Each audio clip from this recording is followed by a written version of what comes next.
Another day, another basketball stories na naman ang pagkikwentuhan natin. At ngayon nga, yung pag-uusapan natin ang balitang gigil na nga daw si DeAndre Ayton sa Los Angeles Lakers.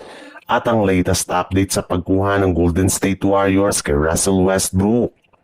Sa pagkapanalo nga ng Los Angeles Lakers sa kanilang preseason game kahapon laban sa Golden State Warriors, ay umangat na nga sa 1 win at 2 losses ang kanilang kasalukuyang record.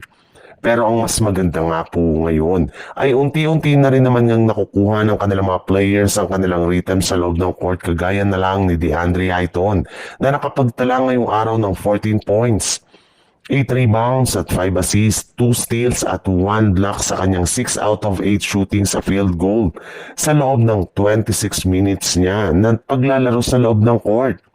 For the first time nga ay nakagawa ito ng maayos na performance na isang magandang senyales na nagagamay na nito ang kanyang playing style ng team at nakukuha na nga nito ang kanyang rhythm. May isang punto pa nga na umpisa ng kanilang laban na hindi nagmimintis ang kanyang mga ginagawang tira. Kaya mukhang bumabalik na nga talaga ang tunay na laro nito at napapatunayan na nga niya ang kanyang nickname na Dominaton. Inaasahan rin naman nga na magtutuloy-tuloy pa ito at mas lalo pa siyang lalakas kapag nakabalik na sa kanilang lineup ang kanilang superstar na si Luka Doncic na inaasahang maglalaro ng 2 beses sa kanilang huling 3 games sa preseason. Mismong si Ayton na rin naman nga nagsabi na gigil na nga daw siya ngayon na patunayan ang kanyang sarili sa mga fans, sa mga analyst at sa kanyang mga haters. Sa ibang balita naman, nagsimula na nga ang preseason game ng NBA ngunit may ilang mga malalaking pangalan pa rin nga ang na-stock ngayon sa loob ng free agency market. At isa na nga dyan ay ang veteran guard na si Russell Westbrook na hanggang ngayon ay isa pa ring unrestricted free agent.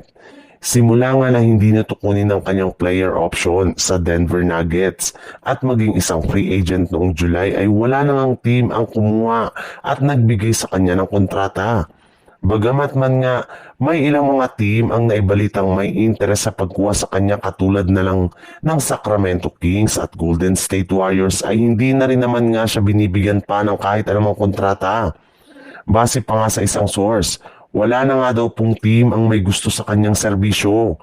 Kaya naniniwala nga ang karamihan ngayon sa mga NBA analyst na ang naging kampanya nga ni Russell Westbrook last season sa Denver Nuggets ay ang huling taon nito sa liga.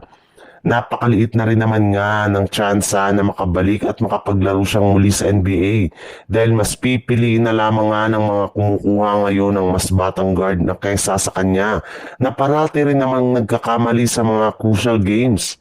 Hindi na rin naman nga ito masyadong makapagkakatiwalaan lalo na sa mga mahalagang laro since isa nga siya sa mga naging rason bakit natalo last year ang Denver Nuggets.